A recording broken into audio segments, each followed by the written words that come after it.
Hi, good evening. Welcome to Authors Talk by Trishna. Vishnu की तिजोरी the vault of Vishnu episode 66 में आप सभी का स्वागत है। चलिए आइए सुनते हैं।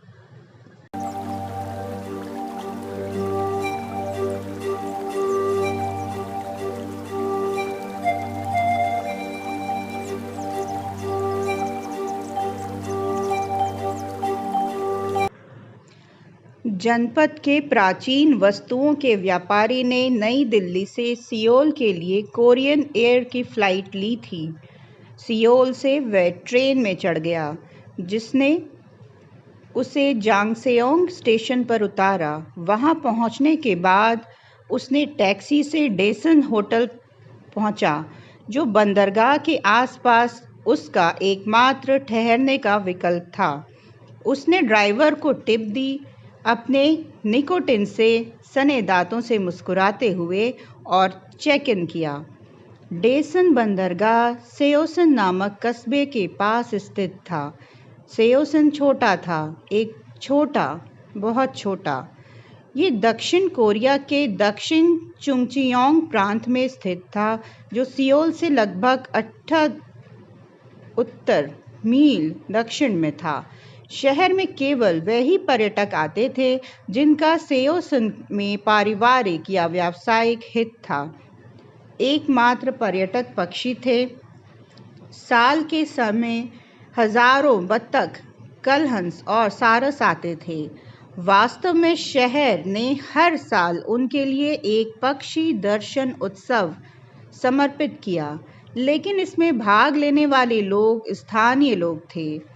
यहाँ तक कि हेमियुपसेओंग किले जैसे पर्यटन स्थलों पर भी केवल स्थानीय लोग ही आते थे। सेओसन में कभी कुछ खास नहीं हुआ और निवासियों को ये पसंद था, लेकिन सेओसन का एक हिस्सा ऐसा भी था जो हमेशा व्यस्त रहता था, चाहे रात हो या दिन। डेसन बंदरगाह मुख्य भूमि चीन में यंताई के मछली पकड़ने के बंदरगाह में से सिर्फ 273 मील की दूरी पर स्थित डेसन न केवल एक बंदरगाह था, बल्कि उन कंपनियों के लिए एक महत्वपूर्ण पेट्रोकेमिकल्स केंद्र भी था जो दुनिया के बाकी हिस्सों में तैयार माल भेजने से पहले यहाँ रिफाइनिंग प्रक्रिया पूरी करती थी। इस प्रकार डेसन पीले सागर के साथ रसद के लिए एक केंद्र बिंदु था। प्राचीन वस्तुओं के व्यापारी ने जल्दी से कुछ खाया, फ्रेश हुआ और फिर चेहरे पर मास्क लगाकर अपनी मीटिंग के लिए पैदल ही निकल पड़ा। प्रदूषित चीनी मुख्य भूमि से आने वाली धूल के साथ तेज हवाएं डेसन में एक समस्या थी। स्थानीय लोग इसे ह्वांगा या एशियाई धूल कहते थे। मास्क पहनने के अलावा इससे बचने का कोई तरीका नहीं था। वह खुद पर धीरे से हंसा। उसके जीवन में असली ह्वांगा मार्क रिचर्ड्स थे, और रिचर्ड्स को सिर्फ मास्क से ही नहीं टाला जा सकता था। डेसान में ठंड थी। सर्दियों की पहली बर्फ गिर चुकी थी। डीलर ने अपने पार्का की जीप खोली, अपने सिर के चारों ओर हुड को ठीक किया और मिलन स्थल की ओर चल पड़ा। ये एक दफ्तर था जिस पर एक बोर्ड लगा था जिस पर लिखा था यंताई फिशरीज। वे बहुत ही साधारण लेकिन गर्म अंदरूनी भाग में चला गया। बहुत से बोझल डेस्क एक तंग जगह में ठूंस दिए गए थे और धातु की रैक पर फाइलें भरी हुई थीं जो गंदगी को नीचे की ओर देख रही थीं। कर्मचारी किसी तरह अव्यवस्था के बीच काम करने में कामयाब रहे, जबकि उनके बॉस, जो 60 के दशक में एक व्यवसायी थे, के लिए मुस्कान बनाए रखी, जो उनके हर काम पर नज़र रखते थे। उन्होंने एक कोने के कार्यालय पर कब्जा कर लिया और अपने अंतर्राष्ट्रीय आगंतुक को गलियारे को पार करने और अपने केबिन में प्रवेश करने का इशारा किया। बॉस ने पॉलिस्टर ऑफिस शर्ट पहनी हुई थी, जो अब पहले से बेहतर दिनों में देखी जा चुकी थी। वह एक नया निकोटिन वेब पी रहा था जो सिगरेट की उसकी इच्छा को दूर रखता था। उसके बाल जेल से पीछे की ओर खिंचे हुए थे और उसकी शर्ट की जेब से एक सस्ता प्लास्टिक पेन बाहर झांक रहा था। उसे देखकर ये बताना असंभव था कि उसने अपने मछली पकड़ने वाले ट्रॉलर को गलती से भटकने और अंतर्राष्ट्रीय जल में मछली पकड़ने की अनुमति देकर वर्षों में एक छोटा सा भाग्य बनाया था। कभी कभी वह तस्करी की गई वस्तुओं को भी जहाज पर रखने की अनुमति देता था, जिसमें लोग भी शामिल थे। वह समुद्री संचार में सेंध लगाकर तटरक्षक बल से एक कदम आगे रहता था। जब से इंटरनेट आधारित नेविगेशन सिस्टम का निर्माण हुआ है जो दुनिया भर के नाव के वास्तविक समय के स्थानों को ट्रैक कर सकता है, तब से कोरियाई अधिकारियों को मात देने में सक्षम हो गया है। कुछ जहाज इतने मूर्ख थे कि बिना किसी फायरवॉल के सार्वजनिक IPv4 पते का उपयोग करते थे। दोनों व्यक्ति एक अजीब जोड़ी थे जिनमें बहुत कम समानताएं थीं। उन्होंने पिछले कुछ वर्षों में बहुत से व्यापारिक सौदे किए थे, लेकिन ये उनमें से सबसे बड़ा सौदा था। डीलर जानता था कि कोरियाई व्यक्ति किसी और की तुलना में अधिक कीमत लगाएगा, लेकिन काम को कुशलतापूर्वक और चुपचाप पूरा कर लेता था। कोरियाई जानता था कि नई दिल्ली के आदमी के साथ कोई पीछे हटने या भुगतान की परेशानी नहीं होगी। उनके लेन देन में एक शांत विश्वास था जो केवल कई सफल लेन देन से बने मुथल विश्वास से ही आया था। वे चाय की चुस्की लेते हुए उस योजना पर चर्चा कर रहे थे जिसे क्रियान्वित करने की आवश्यकता थी। अगर कुछ भी गलत हुआ तो दोनों मुसीबत में पड़ जाएंगे। चीन, उत्तर कोरिया और दक्षिण कोरिया के जहाज पीले सागर के पानी में चलते थे। अगर योजना विफल हो जाती तो कोरियाई जहाज मालिक पर कोई दया नहीं दिखाई जाएगी। ऐसी स्थिति में कोरियाई और चीनी भारतीय दोनों को अपने मालिकों से कोई सुरक्षा नहीं मिलेगी और उन्हें पूरी तरह से त्याग दिया जाएगा। वास्तव में उन्हें सुविधाजनक रूप से बलि का बकरा बनाया जाएगा। अंतर्राष्ट्रीय सम्मेलनों की वेदी पर बलि दी जाएगी। कोरियाई ने पूछा, माल यंताई तक कैसे पहुंचेगा? भारतीय ने उत्तर दिया, यह आपकी समस्या नहीं है। एक बार जब हम सौदा कर लेते हैं तो आपकी जिम्मेदारी यंताई से शुरू होती है। आप मुझे बताएं कि कौन से जहाज उपलब्ध हैं और कब। मैं देखूंगा कि यंताई में माल की आवाजाही के लिए कौन सा विकल्प सबसे अच्छा है। कोरियाई ने अपने कंप्यूटर स्क्रीन पर ताला लगा दिया। उसने पीले सागर में विभिन्न जहाज़ों की अनुमानित स्थिति की जांच करने के लिए कुछ कुंजियां दबाईं। इस तरह की हरकतें हमेशा कुछ जोखिम रहता है, लेकिन योजना बनाकर इसे कम किया जा सकता है। डेटा की जांच करने के बाद उसने फिर अपना सिर हिलाया, अपने सिगरेट से पानी की भाप का एक गुबार निकाला। कुछ बातचीत के बाद एक सौदा तय हुआ। तारीख, समय, स्थान और पासवर्ड पर सहमति बनी। अनुबंध के अनुसार माल को यंताई से दायसन स्थानांतरित किया जाएगा, लेकिन यंताई तक और दायसन से माल की आवाजाही कोरियाई के कार्य क्षेत्र में नहीं थी। एपिसोड 67। सफदरगंज अस्पताल के डॉक्टरों ने मार्क की छाती, पेट और श्रोणि के ट्रिपल कंट्रास्ट एनहांसमेंट के साथ सीटी स्कैन किया। इसमें पेट के बाएं ऊपरी हिस्से में गोली लगी दिखाई दी। उन्हें हवा के बुलबुले भी मिले जो असंभवतः उनकी आंतों की चोट के कारण थे। कई घंटों तक चलने वाली लंबी सर्जिकल प्रक्रिया में गोली निकालना, लेवेज करना और जठरांत्र संबंधी छिद्र की मरम्मत करना शामिल था। इसके बाद मार्क को किसी भी संभावित संक्रमण को रोकने के लिए अंतःशिरा एंटीबायोटिक दवाओं की बहुत मजबूत खुराक दी गई और उन्हें आईसीयू में ले जाया गया। पाम आईसीयू के बाहर गलियारे में इधर उधर टहल रही थी। तभी उसे सीबीटीटी में मार्क की टीम के जाने पहचाने चेहरे दिखाई दिए। उसकी सचिव, एक मोटी औरत जिसने टाइट बन बनाया हुआ था, ने सबसे पहले पाम को देखा।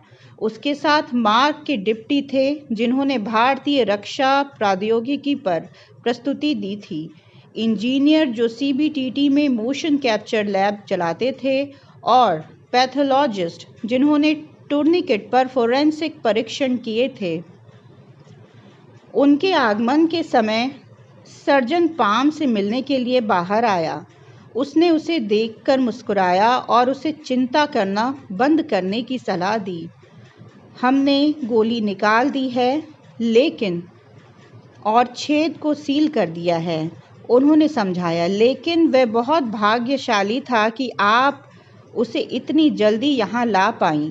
थोड़ी सी देर और जटिलताएं कहीं अधिक गंभीर हो जाती। हमें अगले कुछ दिनों तक उस पर सावधानीपूर्वक नज़र रखने की ज़रूरत होगी, लेकिन मुझे कोई संदेह नहीं है कि वह ठीक हो जाएगा। पाम ने राहत की गहरी सांस ली। अनजाने में उसे लगा कि उसकी आंखों में आंसू भर आए हैं। उसे समझ नहीं आ रहा था कि वह अच्छी खबर के सामने क्यों रो रही थी। मार्क की सचिव ने पाम के कंधे पर हाथ रखा। पाम ने ऊपर देखा और महिला मुस्कुराई। मार्क को अस्पताल में लंबे समय तक रहना होगा, उसने कहा। मेरा सुझाव है कि आप घर जाकर थोड़ा आराम करें। सीबीटीटी टीम बारी बारी से आपकी देखभाल करेगी। यहाँ चिंता मत करो। मार्क हमसे हर एक के लिए परिवार है। पाम ने कृतज्ञता से सिर हिलाया और उठ खड़ी हुई। वह लिफ्ट की ओर जा रही थी, तभी उसने उस आदमी को देखा जो पिछले कुछ घंटों से उसका पीछा कर रहा था, और फिर उसे समझ में आ गया। हालांकि वह सादे कपड़ों में था, लेकिन उसका उदास चेहरा, फटा हुआ नीला ब्लेजर, पीछे की ओर खिंचे बाल, हैंडलबार मूछें और घिसे पिटे जूते पुलिस की ओर इशारा कर रहे थे। उन्होंने अपना पहचान पत्र दिखाते हुए कहा, मैं सीबीआई से कुमार हूँ, केंद्रीय जांच ब्यूरो। तकनीकी रूप से आप हमारे लिए काम करती हैं, क्योंकि आप सीबीआई से अस्थायी कर्मचारी हैं। कम से कम कागज़ों पर तो ऐसा ही है। पाम ने उत्सुकता से कहा, मुझे लगा कि दिल्ली पुलिस जांच कर रही है। उन्हें ऐसा करना ही था, लेकिन चूंकि मामला डीआरडीओ के एक कर्मचारी और एक विदेशी नागरिक तथा संभावित रूप से आतंकवादियों से जुड़े एक हत्यारे से जुड़ा था, इसलिए हमें इस मामले को अपने हाथ में लेना पड़ा। हमने अस्पताल में श्री रिचर्ड्स के लिए पहले से ही 24 घंटे सुरक्षा की व्यवस्था कर दी है, लेकिन जब भी आप तैयार हों, मुझे आपसे एक विस्तृत बयान चाहिए। आम लोग इतनी थकान भरी परीक्षा के बाद बयान देने में देरी कर देते, लेकिन पाम ने ऐसा नहीं किया।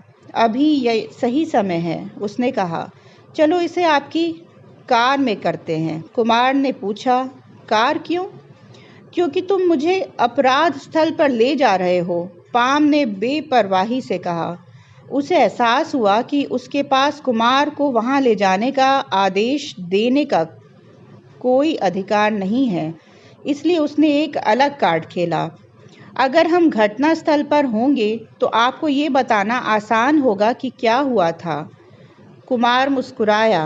उसे पता था कि वह उसके साथ खेल रही है, लेकिन वह भी उसके साथ चला गया। वे लिफ्ट से कार पार्क में गए और कुमार की बिना नंबर वाली एसयूवी में बैठ गए। अपराध स्थल को टेप से घेर दिया गया था और पुलिस अधिकारी किसी व्यक्ति को घटनास्थल पर अतिक्रमण करने से रोकने के लिए पहरा दे रहे थे। एक पुलिस फोटोग्राफर और अपराध स्थल परीक्षक पहले से ही काम पर थे। पाम की कार का अध्ययन किया जा रहा था, साथ ही सड़क पर फैले खून का भी अध्ययन किया जा रहा था। कारहॉफ के शव का पहले ही निरीक्षण किया जा चुका था। उसकी तस्वीरें ली जा चुकी थी, उसे शवगृह में पैक कर दिया गया था। मार्क की कार, जो कई गज दूरी पर खड़ी थी और अपराध स्थल का हिस्सा नहीं थी, फिर भी उसकी जांच की जा रही थी। कुमार ने पाम के जवाबों के आधार पर नोट्स बनाना शुरू किया। आप कितने बजे पहुंची? मिलने की जगह किसने तय की? क्या आपने फ़ोन पर चर्चा की कि आप कहाँ मिल रही हैं? शूटिंग कब शुरू हुई? आप में से प्रत्येक यहाँ कैसे पहुंचा? जब उन्होंने मार्क के साथ अपने रिश्ते के बारे में पूछा तो पाम चुप हो गई। उसने संक्षेप में कहा, ये पेशेवर था। हम कुछ नई तकनीकों पर काम कर रहे थे। मार्क की कंपनी CBTT आंशिक रूप से DRDO में स्वामित्व में है। कुमार ने एक नोट बनाया, लेकिन पूरी तरह से आश्वस्त नहीं लग रहा था। उसने अस्पताल में उसकी अस्त व्यस्त स्थिति देखी थी। ये विशुद्ध रूप से पेशेवर संबंध जैसा नहीं लग रहा था। फोरेंसिक परीक्षण ने बातचीत के दौरान पाम के फिंगरप्रिंट्स को मिटाने के लिए लिया। अचानक पाम का फ़ोन बजने लगा। ये उसके फ़ोन पर इंस्टॉल किए गए सिग्नल ऐप पर एक एन्क्रिप्टेड कॉल थी। ये ऐप एक मुफ्त ओपन सोर्स सॉफ्टवेयर था जो संदेशों और कॉल के एंड टू एंड एन्क्रिप्शन का इस्तेमाल करता था। कॉल VTK से थी। कुमार ने देखा कि कौन कॉल कर रहा था और उसे उठाने के लिए इशारा किया। VTK को उसके और मार्क की चिंता थी। उसने सुझाव दिया कि पाम को पुलिस सुरक्षा में रखा जाए और उसके साथ कुछ अंगरक्षकों को शिफ्ट में रखा जाए, लेकिन वे इस विचार के सख्त खिलाफ थी। VTK ने कहा, फ़ोन कुमार को दे दो। कुमार ने खुफिया प्रमुख से सम्मानपूर्वक बात की। रॉ और CBI को बुलाया गया। हालांकि दोनों के बीच हमेशा कोई तालमेल नहीं रहा, लेकिन कुमार देश के गुप्तचर VTK के प्रति उचित रूप से सम्मानजनक थे। हाँ सर, उन्होंने फ़ोन पर कहा, हमने गोली के पथ का मानचित्रण कर लिया है। ये बहुत संभव है कि सुश्री खुराना ही लक्षित लक्ष्य थी, लेकिन हम अभी तक निश्चित नहीं हो सकते। कुमार ने कहा, मैं समझता हूँ सर। कैथोप के प्रिंट आधार डेटाबेस में किसी से मिलते हैं। मूल पता नागालैंड दिखाया गया है। हो सकता है कि उनके परिवार ने सरकार से वित्तीय सब्सिडी का दावा करने के लिए पंजीकरण कराया हो। हालांकि उनके पास कोई पहचान पत्र नहीं था। बंदूक चीन में बनी QSZ 92 थी। VTK के फिर से बोलने पर वह रुक गया। ज़रूर सर, कुमार ने आखिरकार कहा, मैं उस पहलू की भी जांच करूंगा। हाँ, मैं फ़ोन उसे वापस दे रहा हूँ। पाम ने अपने और कुमार के बीच थोड़ी दूरी बना ली ताकि वह VTK से निजी तौर पर बात कर सके। उसके पास उसके लिए खबर थी। गोलीबारी की घटना के बाद अमेरिकी राष्ट्रीय खुफिया निदेशक का फ़ोन आया। अगर उन्होंने मुझे पहले सूचित किया होता तो हम सावधानी बरत सकते थे। नागालैंड और बीजिंग के बीच कई कॉल आए थे। ये संभव है कि आप खत्म होने का लक्ष्य हों। मैं आग्रह करता हूं कि आप मुझे आपको सुरक्षा कवर देने की अनुमति दें। पाम भी इस बात पर अड़ी रही और कहा, वह अपने पीछे बॉडीगार्ड नहीं रखेगी। उसने बताया कि वह अपने अंडरकवर कॉम को तब तक नहीं रख पाएगी जब तक उसके इर्द गिर्द सुरक्षाकर्मी मौजूद रहेंगे। ये महसूस करते हुए कि वह हार नहीं मानेगी, VTK ने कहा कि वह उसे ग्लॉक 17 हैंडगन भेज रहा है। मुझे लगता है कि आपका हथियार लाइसेंस अभी भी वैध है। पाम ने कहा कि यह सिर्फ उसे अपने ऊपर से हटाने के लिए था। फिर उसने विषय बदल दिया। क्या सिस्टम में कोई जासूस है? चीनी लोगों को कैसे पता चला कि मैं इस संवेदनशील मामले को संभाल रही हूँ? कार्यभार? एक बहुत लंबा विराम था। सर, पाम ने सोचा कि क्या कॉल कट गई है? क्या आप वहाँ हैं? वीटीके ने आह भरते हुए कहा, हम इस पर काम कर रहे हैं। हमें शेंगली नामक किसी व्यक्ति पर संदेह है, लेकिन इस समय हमें कोई सुराग नहीं है कि वह कौन है। इसे मुझ पर छोड़ दो। कुमार से कुछ भी कहते समय सावधान रहना। वह बात काटने के लिए उत्सुक लग रहा था। पाम ने अनिच्छा से फोन रख दिया, लेकिन उसका सिर घूम रहा था। ये कौन सा जासूस है जिसे चीन लोग शेंगली कहते हैं? क्या मैं सुरक्षा से समझौता करके मूर्खता कर रही हूँ? मैंने ऐसा क्या खोजा है जिससे चीनी अधिकारियों को परेशानी हो रही है? पाम ने निष्कर्ष निकाला कि मुखबिर को इंतज़ार करना होगा। उसकी पहली प्राथमिकता राव के पास वापस जाना है और सुपर ह्यूमन इंजीनियरिंग के बारे में पता लगाना था। ये उसके द्वारा पहले दिए गए दस्तावेजों से कैसे संबंधित है? राव के स्पष्टीकरण भारत चीन सीमा पर सैन्य खाई को पाटने में मदद कर सकते हैं। वह घर लौटी और अपनी माँ से बात करने से पहले नहाया।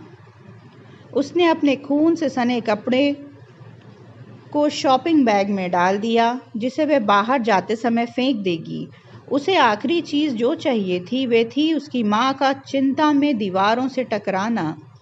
वह वीटीके के आदमी द्वारा ग्लॉक लाने का इंतज़ार कर रही थी। जैसे कि वह आया, उसने उसे अपनी अलमारी में बंद कर दिया। ये केवल रास्ते में बाधा बन सकता था।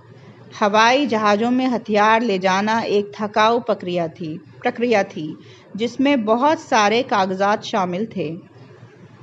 ये सोच रही थी कि क्या उसे चेन्नई के लिए देर रात की फ़्लाइट लेनी चाहिए, लेकिन उसने ऐसा ना करने का फैसला किया। उसकी माँ उसके अचानक कार्यक्रम में बदलाव को लेकर चिंतित होगी। वैसे भी चेन्नई में इस अजीब समय पर पहुंचकर उसे क्या ही हासिल होगा। ऐसा नहीं था कि वह आधी रात को राव के दरवाजे की घंटी बजाकर वहां पहुंच सकती थी। उसने सुबह की फ़्लाइट के लिए बुकिंग कर ली थी। एपिसोड 68।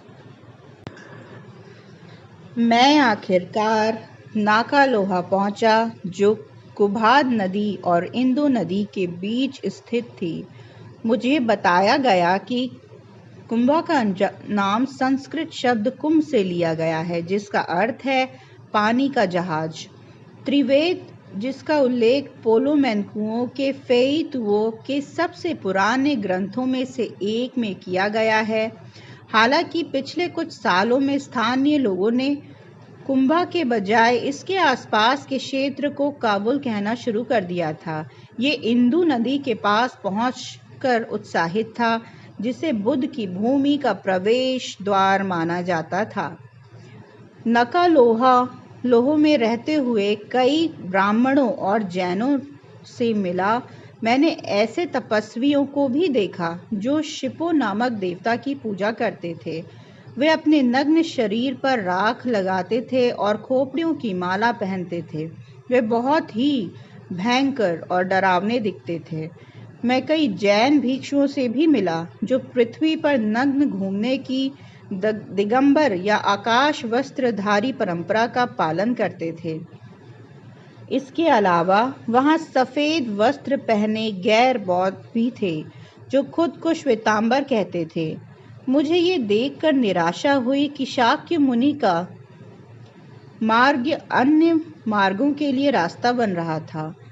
बौद्ध धर्म में 18 संप्रदाय थे और वे हमेशा एक दूसरे से झगड़ते दिखते थे। मैंने कुछ भी देखा या सुना, उसके बारे में विस्तृत नोट्स बनाने का फैसला किया। जिन लोगों से मैं मिला उनसे एक ने मुझे बताया कि इंदु मेरी कल्पना से कहीं ज़्यादा बड़ा है। ये कितना बड़ा है? मैंने पूछा। मुझे बताया गया कि ये परिधि के साथ लगभग 2,70,000 मील है। उत्तर में बर्फीले पहाड़ और दूसरी तरफ महासागर है। मुझे आश्चर्य हुआ कि क्या मैं अपनी यात्रा के दौरान इसका एक अंश भी देख पाऊंगा। इंदु में नियमित रूप से आने जाने वाले एक व्यापारी ने मुझे बताया कि ये भूमि राजनीतिक रूप से 70 राज्यों में विभाजित थी, जो अक्सर एक दूसरे के साथ युद्ध में रहते थे। वास्तव में जिस क्षेत्र में को मैंने इंदु कहा था, वे एक इकाई नहीं थी। कुछ ग्रंथों में इसे जम्बूद्वीप कहा गया था, कुछ भागों को आर्य देश और मध्य देश कहा गया था, लेकिन ये शब्द भी राजनीतिक रूप से लागू नहीं होते थे। यहाँ के शासक खुद को उन राज्यों से पहचानते थे जिन पर उन्होंने शासन किया था। उदाहरण के लिए मगध, कश्मीर, आंध्र प्रदेश, कौशल या द्रविड़। भूमि की गुणवत्ता में विभिन्नता थी, जिसका अर्थ था कि इंदु के विभिन्न भागों में उगाई जाने वाली फसलें भी भिन्न थीं। खान पान की आदतें, दूरी के मामले में माप बहुत सटीक था और समय। सिले हुए कपड़ों का विचार लोगों के लिए अजनबी था। यहाँ वे खुद को बहते हुए कपड़े में लपेटना पसंद करते थे। इसके बजाय उनके व्यक्तिगत स्वच्छता मानक उच्च थे, सख्त थे। नहाने, कपड़े धोने और खाने के बारे में नियम। मैंने पाया कि इंदु के लोगों में जाति व्यवस्था थी जो उन्हें 4 भागों में विभाजित करती थी। प्रमुख समूह, और वे अलग अलग सीमांकित भागों में रहते थे, शहर या गांव का। शहर खुद शानदार थे, ऊंची चौड़ी चतुष्कोणीय दीवारें। हालांकि मुख्य मार्ग थे संकीर्ण और भीड़ भाड़ वाला। मैं आम लोगों द्वारा बोली जाने वाली भाषा को समझने में असमर्थ था। एक विद्वान ब्राह्मण ने मुझे बताया कि इंदु की भाषाएं बहुशाब्दिक लिपि में आधारित हैं। ये चीन के वर्णमाला से कहीं बेहतर प्रणाली है। मैं इंदु के बारे में अधिक जानकारी के लिए उत्सुक था, इसलिए ब्राह्मण ने अगले कुछ दिन मुझे राज्यों, उनके राजाओं, कानूनों, सेनाओं, न्याय, शासन और परंपराओं के बारे में बताया। ऐसा प्रतीत होता है कि इंदु में शिक्षा का बहुत सम्मान किया जाता था। जब बच्चे 7 वर्ष के होते थे तो उन्हें 5 विज्ञानों के महान ग्रंथ बताए जाते थे। पहला विज्ञान व्याकरण था, जो शब्दों और उनके उपयोगों को समझाता था। दूसरा विज्ञान कुशल व्यवसायों का था, जैसे कला, शिल्प या ज्योतिष। तीसरा चिकित्सा विज्ञान था। चौथा तर्क का विज्ञान था और 5वां आत्मविज्ञान था, जो धार्मिक प्राप्ति की 5 डिग्री और कर्म के सिद्धांत की जांच और शिक्षा देता था। जैसे ही मैं अपनी यात्रा पर आगे बढ़ने वाला था, मुझे बताया गया कि कई शताब्दियों पहले बुद्ध ने अपनी छाया को छाया गुफा के नाम से जाने जाने वाले एक गड्ढे में छोड़ दिया था। अधिकांश लोग उसे क्षेत्र में डाकुओं और डकैतों के कारण वहां जाने से बचते थे। मैंने मन बना लिया कि मैं वहां जाऊंगा। मेरे यात्रा साथी कुछ दूरी तक मेरे साथ रहे, लेकिन जैसे जैसे हम करीब आते गए वे पीछे हट गए। उनके डर को समझ सकता था, इसलिए मैंने उन्हें वापस जाने की अनुमति दी। मैं अपनी यात्रा के बाकी हिस्से के लिए खुद ही आगे बढ़ा। जब तक गुफा नजर आई तब तक रात हो चुकी थी और लगभग तुरंत ही मुझे डाकुओं ने घेर लिया। इससे भी बदतर वे नरभक्षी थे, जिन्होंने मुझे अपना अगला भोजन समझा। मैं इस बारे में बहुत सोच रहा था कि मैं इस झंझट से कैसे निकल सकता हूँ। मेरे सामने शैडो ग्रोटो का प्रवेश द्वार था और मुझे अचानक एहसास हुआ कि मेरे पास बाहर निकलने का रास्ता है। मैंने नरभक्षियों के साथ शर्त लगाई। वे मेरे साथ गुफा में आ सकते हैं और मुझे प्रार्थना करते हुए देख सकते हैं। अगर मेरी प्रार्थनाओं से बुद्ध प्रकट होते हैं तो वे मुझे छोड़ देंगे और सुधार का वादा करेंगे। अगर नहीं तो मैं उनका नाश्ता बन जाऊंगा। जब हम गुफा में पहुंचे तो वहां घना अंधेरा था। मैं प्रार्थना करने के लिए बैठ गया, लेकिन चट्टान में एक पतली कोणीय शाफ्ट से हवा का झोंका महसूस कर सकता था। ये उसी से संबंधित था जो मैंने पहले देखा था। प्रवेश द्वार के ऊपर एक छोटा सा छिद्र। मैंने रात भर प्रार्थना की, धैर्य पूर्वक उस सटीक क्षण की प्रतीक्षा की जब सूर्य की किरणें शाफ्ट के माध्यम से गुफा में प्रवेश करेंगी। नरभक्षी बेसब्री से इंतजार कर रहे थे। उनके नेता को अक्सर उन अनियंत्रित लोगों को शांत करना पड़ता था जो मुझे तुरंत खा जाना चाहते थे, लेकिन बुध ने मुझे बचा लिया। सूर्य के प्रवेश वक्र में एक निश्चित समय था। किरणें कुछ मिनटों के लिए कोणीय शाफ्ट से टकराती थी। इससे गुफा के अंदर एक काले रंग का बुद्ध प्रतिमा को तुरंत रोशन कर दिया, जिससे ये एक छाया जैसा दिखाई देने लगा। नरभक्षियों ने ये चमत्कार देखा और मेरे पैरों पर गिर पड़े। उन्होंने अपने तरीकों की गलती पर पश्चाताप किया और सुधार के लिए बौद्ध प्रतिज्ञा ली। फिर मुझे शहर वापस लाने में मदद की। मेरा जुआ सफल रहा। मुझे उम्मीद थी कि मेरी यात्रा के बाकी समय भी किस्मत मेरे साथ रहेगी। एपिसोड 69। देव अपने अध्ययन कक्ष में था। रॉटवेलर उसके पैरों के बगल में फर्श पर था। उसने कुत्ते के सिर को बिना सोचे समझे सहलाना और फिर से अपनी मेज पर रखी पुरानी तस्वीरों को देखा। उनमें से कई तस्वीरें फीकी या घिसी हुई थीं, लेकिन इससे कोई फर्क नहीं पड़ता था। यादें खूबसूरत थीं। एक तस्वीर में देव राव के बगल में कैडेटों की पूरी क्लास के साथ खड़ा था। दूसरी तस्वीर में देव को अनु के सामने मार्शल आर्ट की मुद्रा अपनाते हुए दिखाया गया था। एक तस्वीर में देव, अनु और राव को घास पर बैठे इडली खाते हुए दिखाया गया था। एक और तस्वीर में उसे और कर्नल खुराना को युद्ध की छड़ियों में मजबूत करने के लिए बांस भिगोते हुए दिखाया गया था। उसने तस्वीरों को उत्सुकता से देखा। उसके होठों पर मुस्कान थी। फिर जब कुत्ता भौंका तो वह वास्तविकता में वापस आ गया। क्या है सुल्तान? उसने पूछा। उसे पता था कि उसे जांच करनी चाहिए। सुल्तान कभी नहीं भौंकता जब तक कि कुछ अजीब ना हो। देव खड़ा हुआ और उसने एक हुडी पहन ली। सर्दी की ठंड ने एक अतिरिक्त परत की मांग की।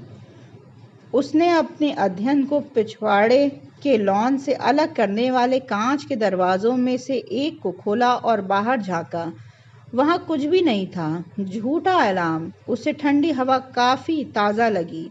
उसने दरवाज़ा खुला छोड़ दिया, अपनी डेस्क पर वापस आया और बैठ गया।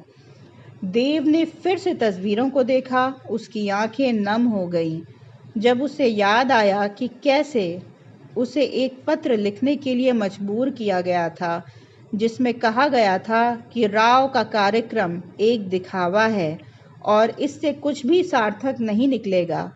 उसे राव के चेहरे पर वह पीड़ा नजर याद आई जब देव विशेष जांच दल के सामने उस पत्र की सुनिश्चित कर दिया था कि राव का वित्तीय पोषण बंद कर दिया गया था और अकादमी को बंद कर दिया गया था।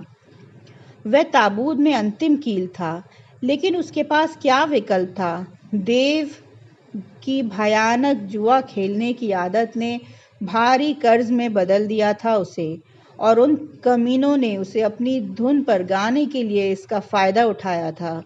हर बार जब वह अनु को देखता तो वह केवल उसे याद आया कि उसे राव के साथ विश्वासघात किया था। वह फिर कभी उसका सामना कैसे कर सकता है और वह उसे कभी स्वीकार क्यों करेगी? रॉटविलर ने हवा को सूंघा और कमरे से बाहर भागकर सीधे बगीचे में चला गया। उसे साथी पाकर खुशी हुई। उसने ज़मीन पर पेशाब के गड्ढों को सूंघा। उसमें फेरोमोन्स भरे हुए थे, जिससे उसकी योनि प्रवृत्तियों तुरंत जाग उठीं। उसने कुतिया के शरीर को सूंघा। दोनों ने संभोग से पहले की रस्म में कुछ देर तक नृत्य किया। रॉटवीलर पूरी तरह से कुत्तियों पर चढ़ने की प्रक्रिया में मग्न था। तभी पूरी तरह से काले कपड़े पहने एक घुसपैठिया दीवार के ऊपर से उतरा और चुपचाप देव के अध्ययन कक्ष में घुस गया।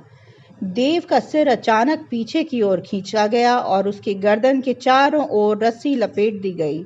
वह सांस लेने के लिए हाँफने लगा। फंदा कस दिया गया। हत्यारा देव का चेहरा नहीं देख सका, लेकिन उसके डर को महसूस कर सकता था। तुमने कभी नहीं सोचा था कि ये इस तरह खत्म होगा ना? एक आवाज़ उसके कान में फुसफुसाई।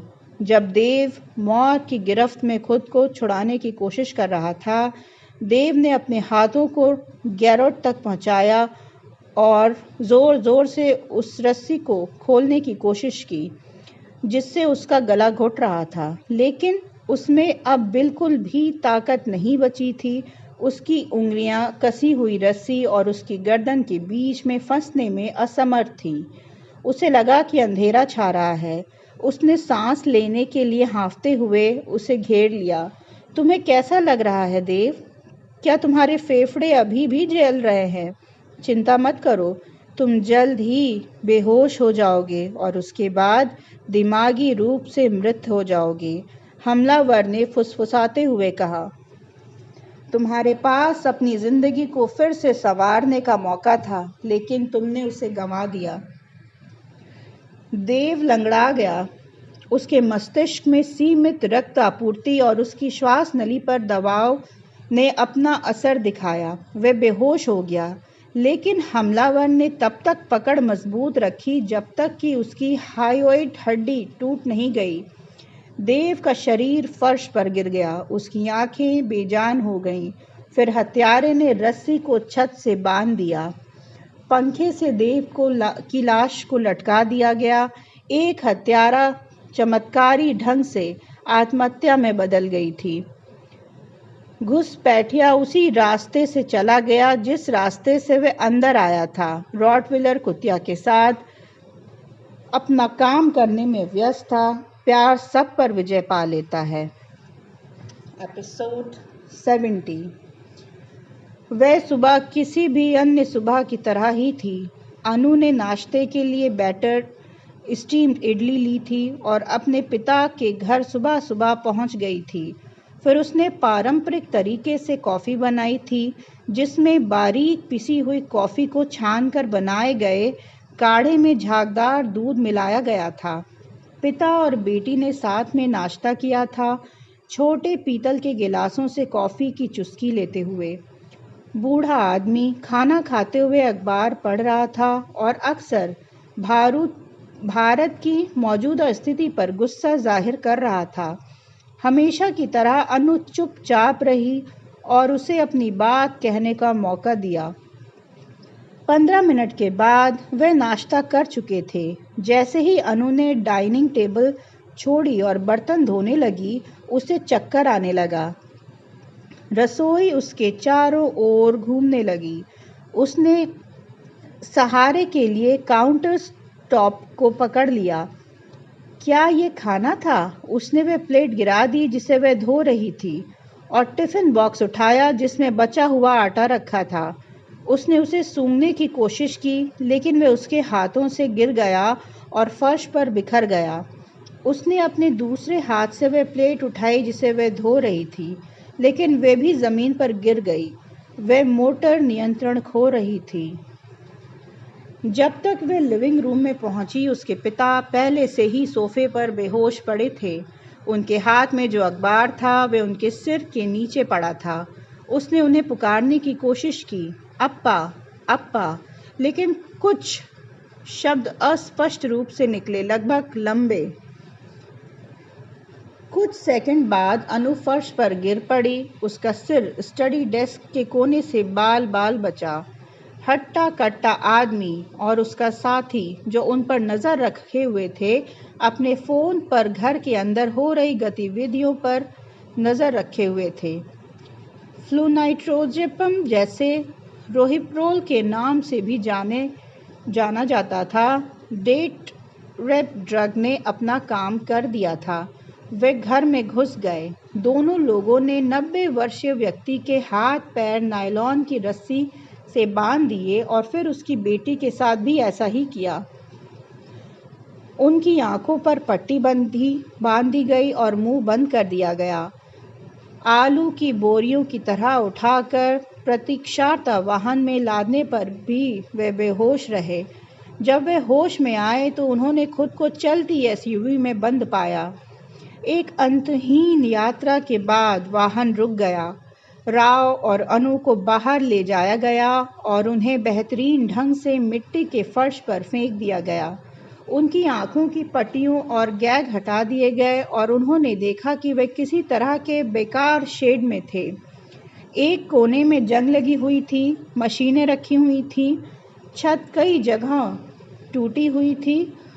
उनके अपहरणकर्ता उनके ऊपर खड़े थे। उनके हाथ उनकी छाती पर थे, जिससे वह स्पष्ट था कि उनका ऊपरी हाथ था।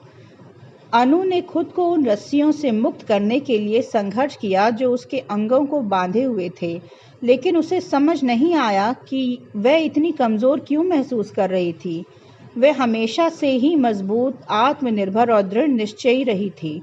उसकी घबराई हुई आंखें उसके पिता की ओर देखती थीं, फिर अपने अपहरणकर्ताओं की ओर देखती थीं और फिर आसपास के माहौल को देखती थी। वह बहुत उम्मीद करती थी कि अप्पा ठीक होंगे।